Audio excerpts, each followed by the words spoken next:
Hello and welcome to another episode of Insights. My name is Bill Russell. I'm a former CIO for a 16-hospital system and creator of This Week in Health IT, a channel dedicated to keeping health IT staff current and engaged. Our hope is that these episodes serve as a resource for the advancement of your career and the continued success of your team. Now on to the show. Today on Insights, we go back to a conversation host Bill Russell had with Andrew Cooper, the Executive Director of IT at NCH Healthcare. The topic of discussion was making the EHR transition. And Bill asks Andrew, what was the deciding factor to go to Epic? What was the primary driver to go to Epic? I mean, what was the deciding factor? So really, we've had a lot of challenges. And again, a lot of this is because of the customization that we've done over time. And, we didn't necessarily always acquire the appropriate modules that we needed in our current system. And so we would do a lot of custom build. And so we really wanted to take a step back and say, how do we kind of set ourselves up for better success long-term? And we did a side-by-side between basically a complete new install of Cerner or converting to Epic.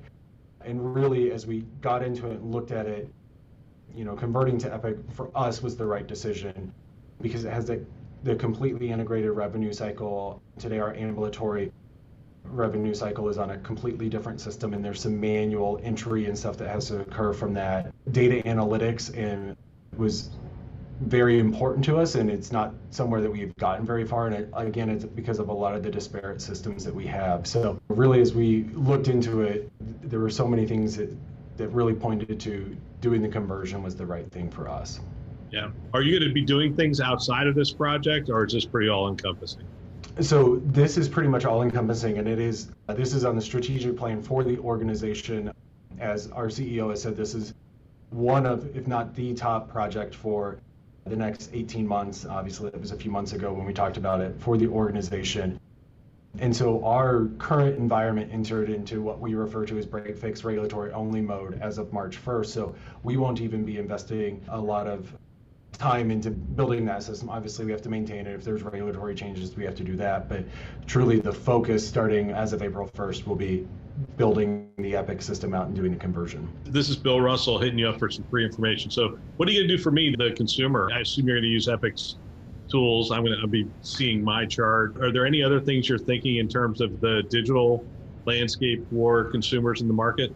The biggest thing that we're doing out of the gate is really that patient engagement. And I'll be the first one to say that not too long ago, I had to go see my primary care physician, and they handed me the clipboard that was like 12 pages long of the same information that I had just completed what felt like a few weeks ago. And so being able to pull that into the My Chart, into the patient portal, get that information when it's convenient for me as the consumer is on our roadmap, doing the online scheduling, being able to schedule appointments, not have to call into the facilities.